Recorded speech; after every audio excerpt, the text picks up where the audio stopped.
All right. Welcome to Corner Class Tampa, CCT 25. And today we're going to talk about no inventory, not having any inventory in the market. But before we do that, let's bring in our beautiful co-host, Jackie. Jackie, Hi. How's everything? Hi. It's doing great. How's everything there? You know, everything's great. It's great. And as always, I'm glad to have you here on Corner Class Tampa. You know what? We have no inventory, Jackie. We have no inventory. It's a crazy market actually, and it's Christmas for investors. It really is. It really is. You know, with supply and demand being what it is, you have the ability as an investor to make a ton of money. And we're going to talk about that as we come back. No, if there's no inventory, how can an investor take advantage of today's market? See you on the other side. Stop your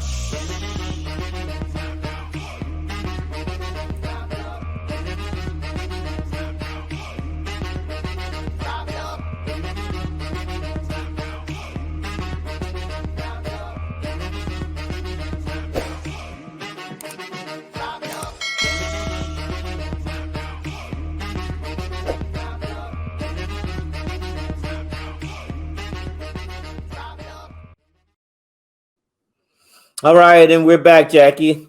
You know what? You know, it's a crazy market out there. I've seen this about a decade ago, about 12 to 15 years ago, where right before the crash, you had situations like we are in now, where prices are going crazy.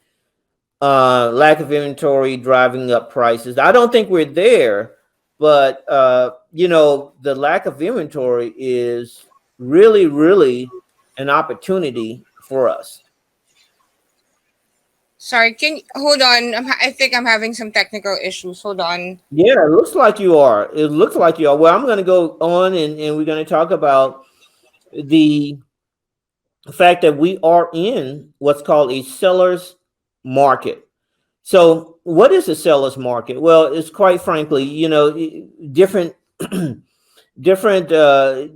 definitions. If you go to different books and different gurus, they define the seller's market a little differently.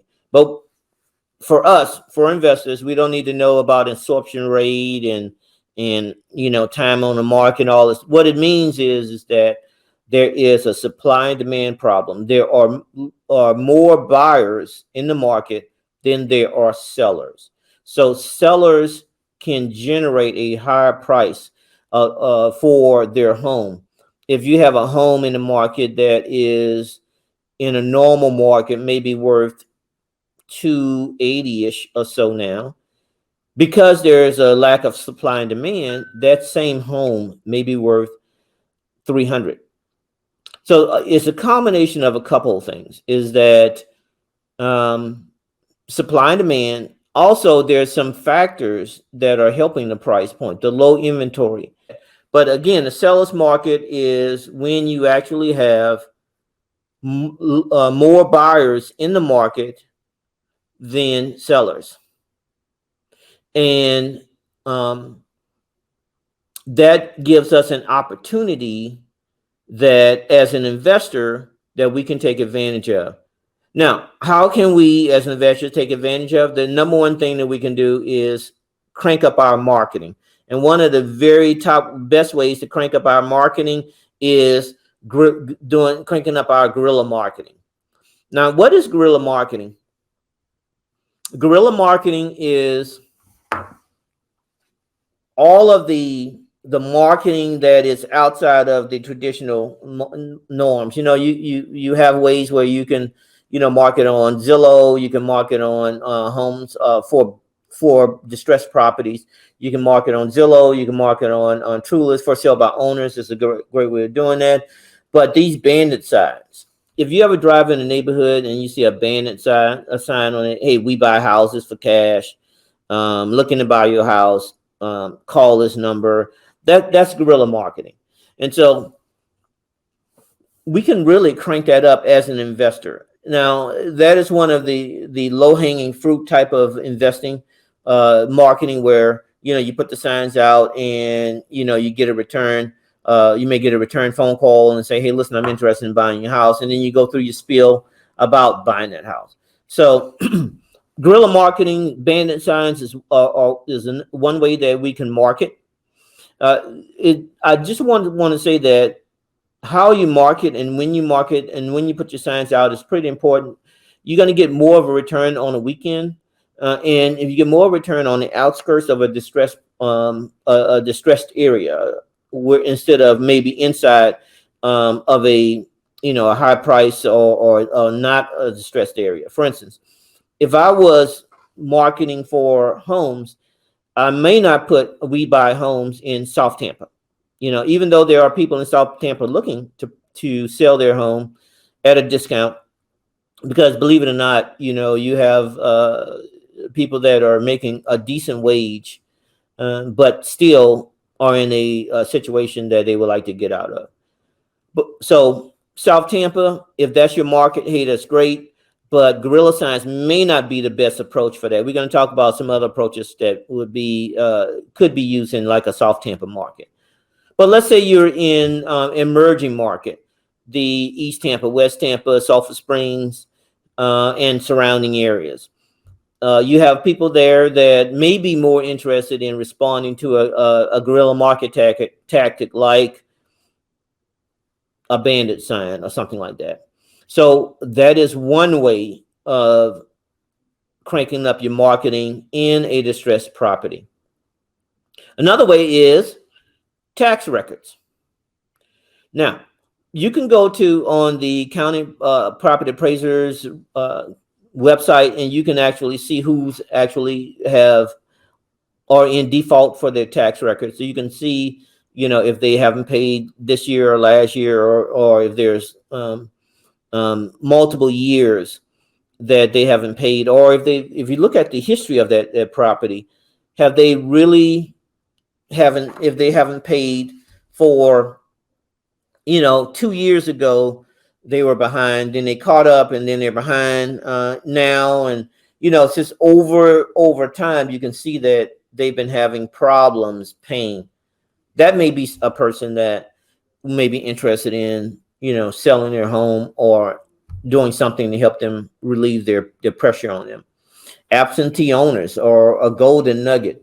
An absentee owner that hasn't paid their records, their tax bill, or another way of really identifying a distressed situation. What you do is you just call them up and say, hey, listen, I noticed that you haven't paid your tax liability for this year, or even historically you haven't paid. Are you interested in maybe selling your home? Are you interested in doing some type of partnership where we work together to sell your home, or maybe they will sell their home outright? So there are absentee owners who haven't paid their tax liabilities. Great way of identifying who. A great way of identifying an opportunity in a distress situation. So, number one, guerrilla marketing. Number two, tax records. Number three, the good old driving for dollars. Now, this is the gold standard of what an investor do, that is already have a target market, already have a geolocation where they're looking for it. So driving with dollars is exactly what it it says is that you're driving in a distressed area or your target area for homes that looks a little disheveled. You know, maybe the grass is just a little too high. Maybe the mail is on the porch have been accumulating over time. Um, it might be a situation where there was a burglary or fire or something like that. You know, a lot of times these homes, if they are in a decent area or an area that is expanding, for instance, they're on the fringe of, like for instance, let me give you an example here in Tampa. There are Old Seminole Heights is adjacent to Sulphur Springs. Sulphur Springs is kind of the new developing area here in Tampa, in my opinion. And so as you see, the everything's going to be pushing out into that CRA area.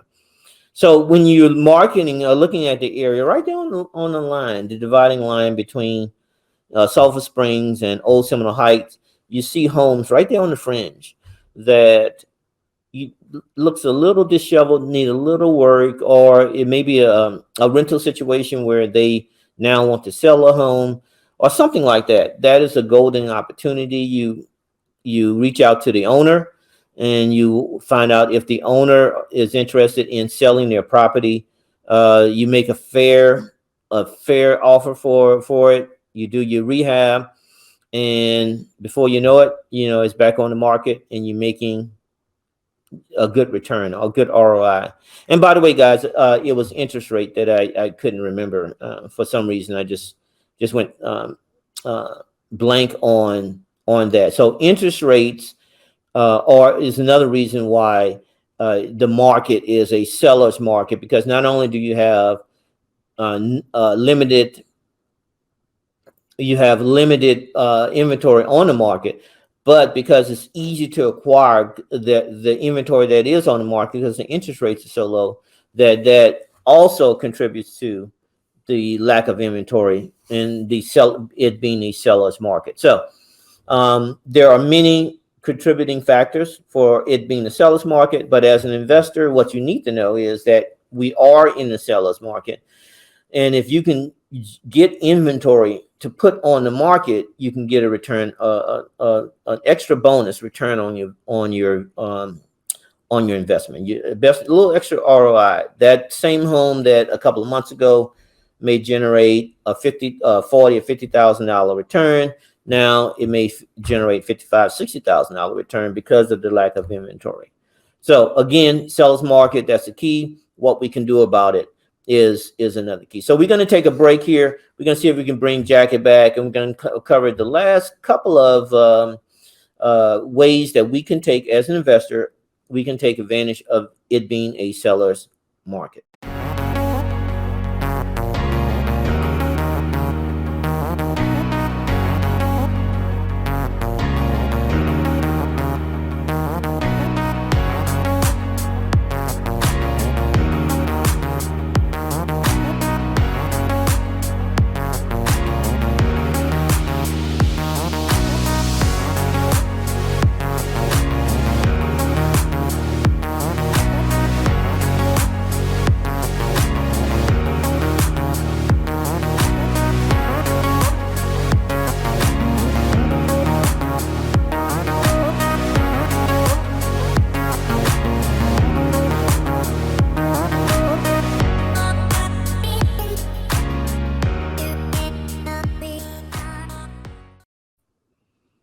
All right, and we're back. Jackie, how's your system? You good? It's like when you go on live, everything just can go wrong. We can practice, and then as soon as you go live, all kinds of things happen. I get it. So I Jackie, know. you wasn't on, but I went blank on interest rate, and I'm so glad that one of our Facebook users said low interest rate.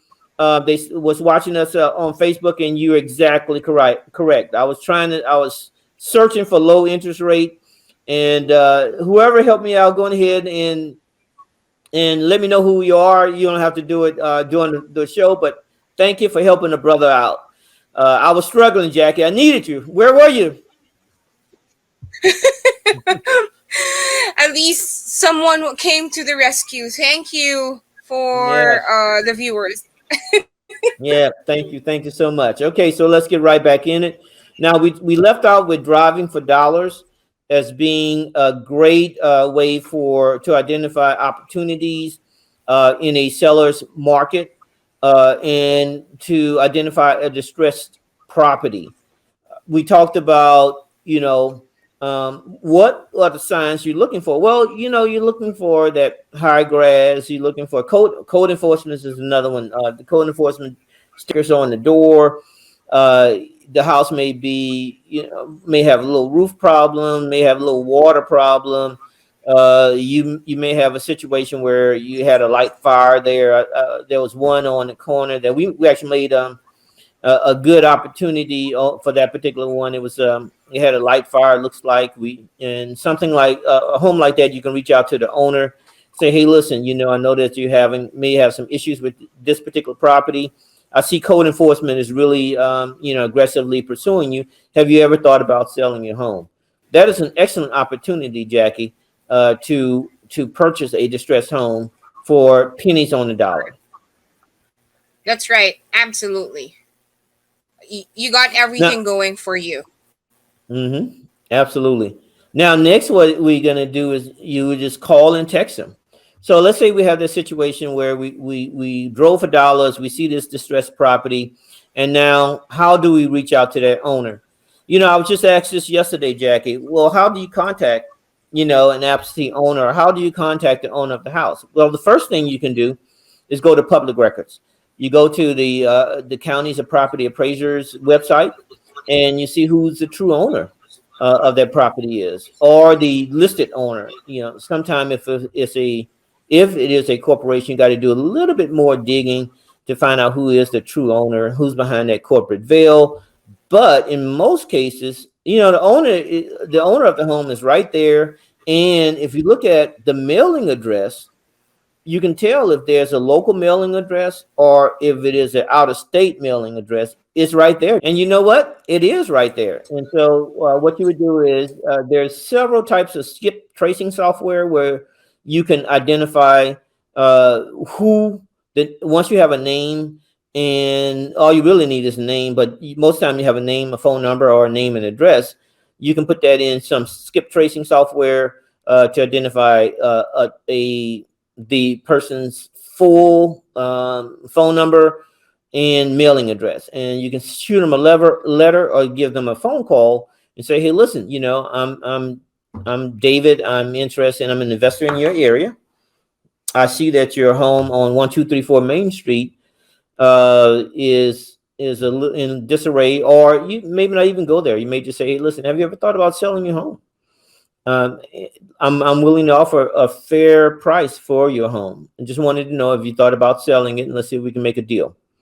Now, sometimes you can call that person, or you can text that person, and you receive a lot of texts where it says, hey, listen, I'm investor whatever. I'm interested in buying a home in your area. Have you thought about selling it? So there are many ways where you can reach out.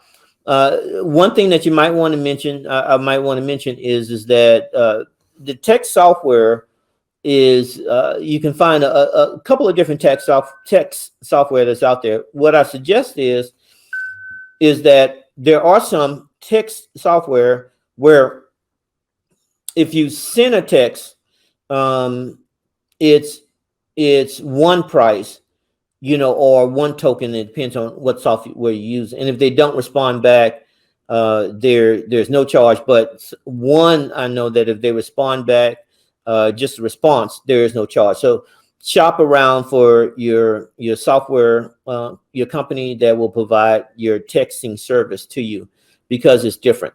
And on the call side, there are several software that we can use from the free versions, which is maybe Google Voice.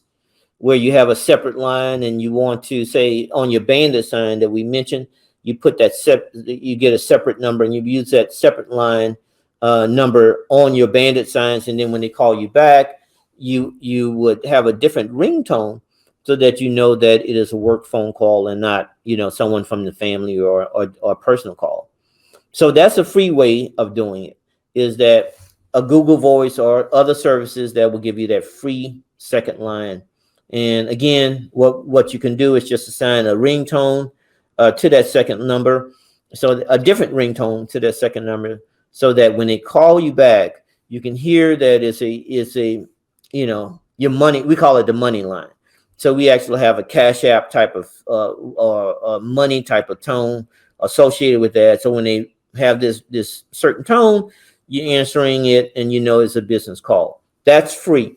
Now there are a couple of other services.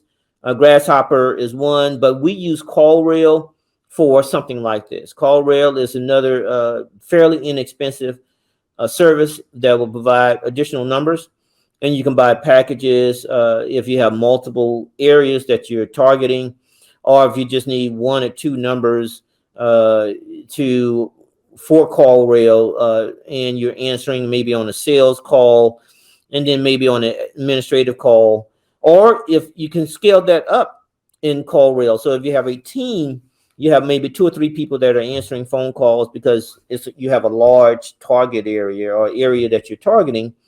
You can set up a round robin or a like a hotline type of call where whomever answers the call first responds to that particular person opportunity, or it can go from agent to agent to agent in like a round robin. So CallRail gives you a lot of flexibility, and it's not that expensive, relatively speaking.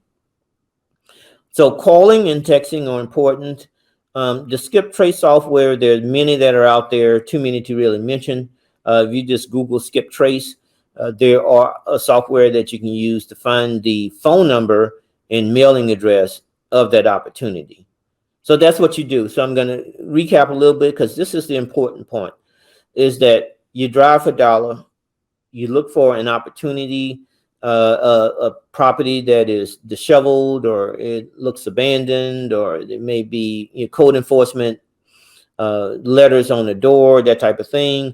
Then you go to public records, you find out the name of the owner, and then you go back to the skip trace software, you get their phone number, you get maybe a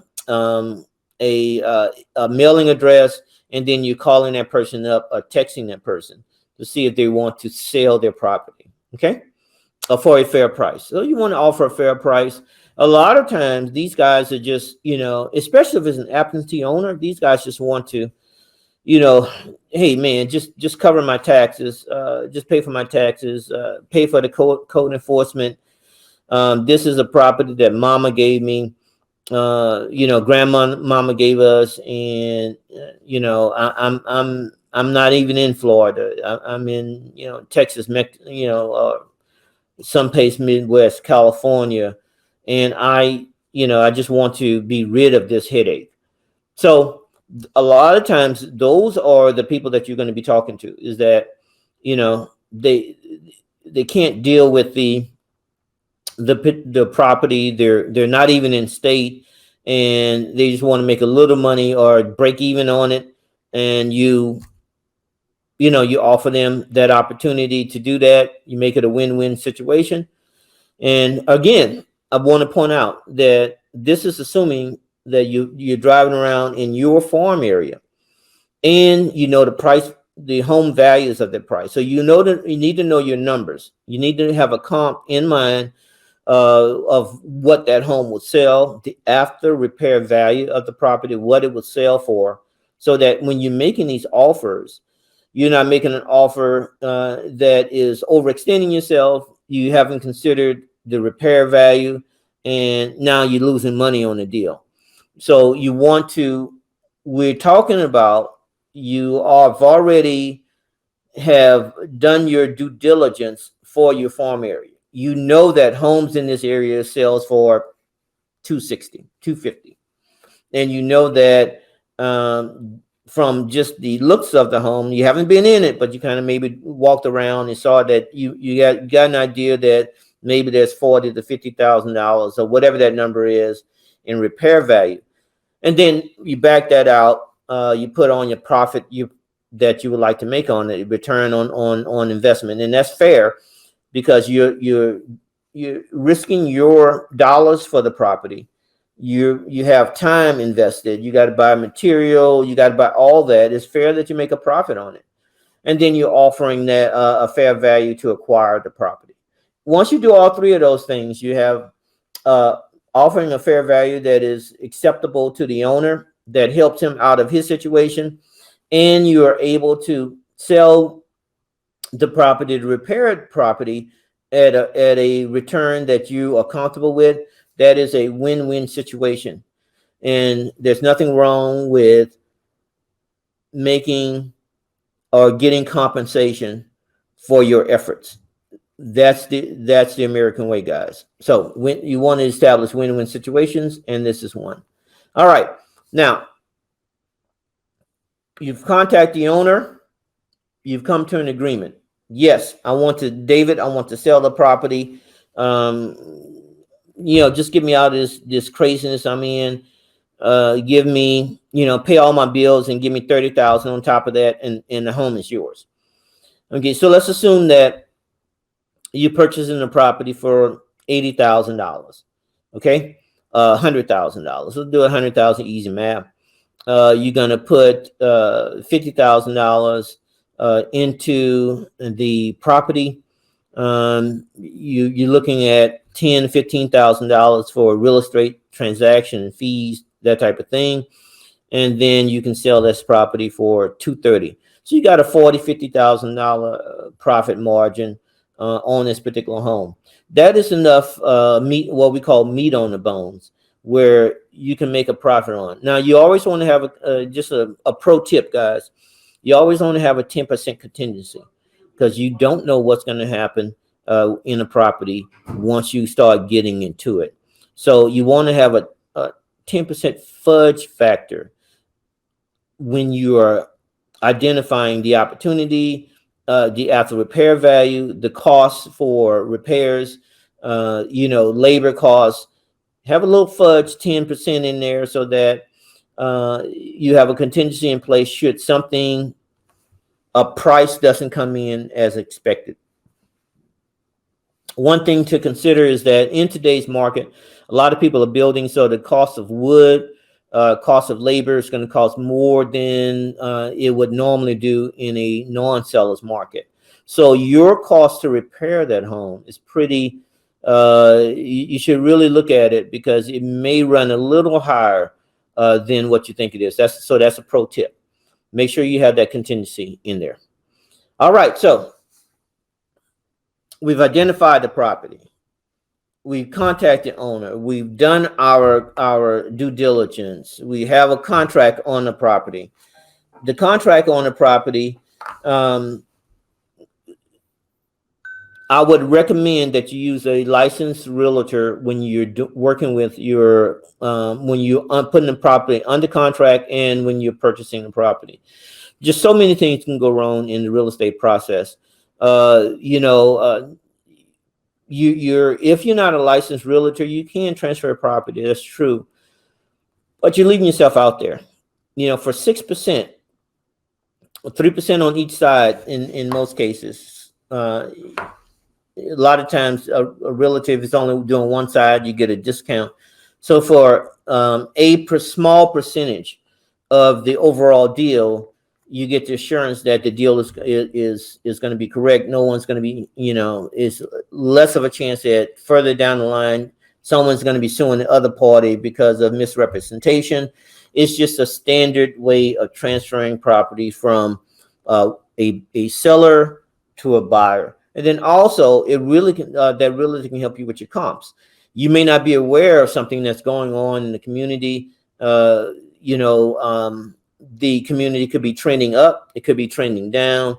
It could be something else going on in the community that you're not aware of. We had a situation just recently one of the agents called me and said, "Hey, David, this is kind of odd. I don't have access to this part of the house. Why? Why is in?" Sure enough, it is kind of odd, And so there's a lot of things that goes on in the home purchase process that you really want to have someone that's has done that type of transaction before to help you out. So you got your realtor in place.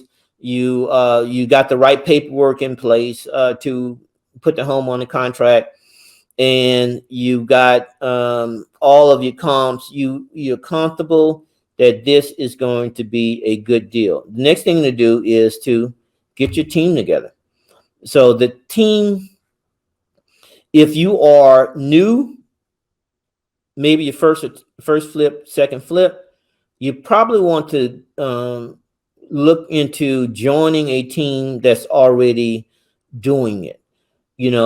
That's the best way to get into and play the real estate game is you have a team that's building in the area or have done what you are intending to do. If it's a rehab, they've done rehab. If it's new construction, they've done new construction. If it's a community, small communities, they've done small communities. If it's a larger communities, they've done larger communities. So you want to see if you can be a part of that team. That may be a little difficult because a lot of the investors, once they have a team established, it's kind of is that group and they're moving forward. But there are opportunities where you can join an existing team. You can also develop your team. Get a contractor that you trust. Uh, Maybe you've done some light rehabs and see if they have the ability to scale up, so they can do more and more jobs. You want to probably do more than a onesie twosies, twice a year type of rehab. You want to probably try to do, every other month or every month or once a quarter, four deals a year, that type of thing, where you can develop a team and use that team on multiple projects. Once you get that done, you're off to the races. You're off to the races. So you have your marketing in place. You have your team in place. We talked about different ways where you can identify opportunities, driving for dollars, tax record, that type of thing. There's also pre-foreclosure lists that you can buy. We try to steer away from opportunities or packages where you have to spend a lot of money to acquire a lead, uh, which is, there are softwares, there are lists out there that you can purchase, and you can suck that into some software to help you identify these opportunities. But you can kind of graduate to more those type of software and when you actually are making money after your first deal, second deal, you make a little money, then you can actually use that money, reinvest that money into your business and start buying opportunities, buying leads, or buying the foreclosure list or the pre-foreclosure list. Right now we're looking at sweat equity, stuff that you can do right now with a very low level to entry, very low barrier to get you started. And again, using that set sweat equity, and then you scale up. There's a concept out there that's called lead with revenue. Lead with revenue. What that means is that you make money and use that money to and reinvest that money to back into your business so that you can make more money. So you're recycling that money. All right, so join a team or develop a team. Uh, those are the two very important steps to start a project. Now, here's a bonus: is that if you have a project underway, you work with your contractor to make sure that you are you schedule milestone schedule with that contractor, what needs to be done and when you're going to pay that person for that. You don't want to pay them on a every week I'll pay you X amount or something like that. You definitely want to pay them for milestones. Okay, after you've done this portion of the job, you get paid. After you've done this portion of the job, you get paid. After you've done this portion of the job, you get paid. And then when you completed the project, you get the final. And I approve all of the work on the project. Then you get paid your final. Okay, so you want to structure the deal where it's milestones, not in every 2 weeks you're going to get a certain amount. What's going to happen if you do that is that they're going to, a lot of times they may drag out the project. There's a carrying cost associated with every project that you do, and then you also want to make sure that it's on the market, and while the market is still hot, you don't want to, they get done in October or November, and is Thanksgiving time, and you're trying to sell an investment property, and people are more concerned about that Thanksgiving dinner and going to mom's house and eating that turkey. They're not as concerned about buying a house. So you want to make sure that that piece is pretty tight with your contractor. All right. And lastly, and here is another bonus too, is that if you are looking and you are stuck with a deal, and you want to partner with a developer or someone to help you, we are I can't say how important that is that you have a mentor, or you have someone that you can talk to about a deal if you get stuck, or someone that you can partner with on a deal if you are stuck. So if that is a situation where you're kind of stuck, and you don't know, you're in a situation where you're not familiar with, and you just need a second opinion. Here's some our partner information. I'm happy to help you with your deal. You can call us up. You can text us on this number that we're going to put up shortly. And if you're stuck and you need a partner, we're here at Corner Class Tampa to help you. All right. So those are the opportunities, or ways where investors can take advantage of being in a bubble, and the seller's market. There's a lot of deals out there. We just acquired another property that is in Apollo Beach that we're going to be talking about a little bit more. There's a couple other ones that we're looking at. There's a lot of opportunity out there, and there's a lot of ways where an investor, if you're on your game, if you're savvy, and you do the steps that we're talking about, where you can actually take advantage of and make a win-win situation out of a distressed situation for a particular owner.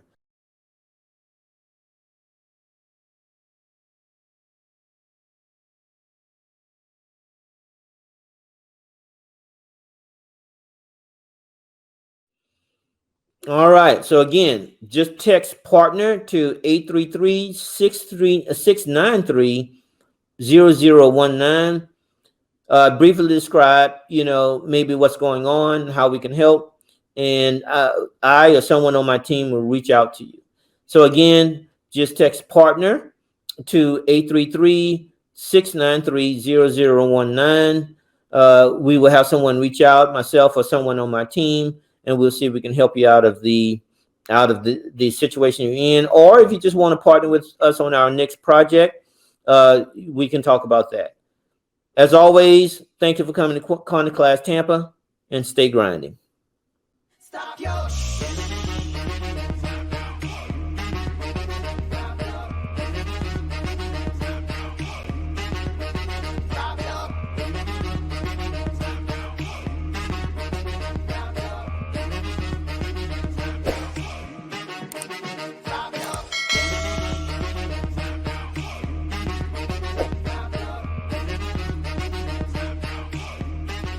Thank you.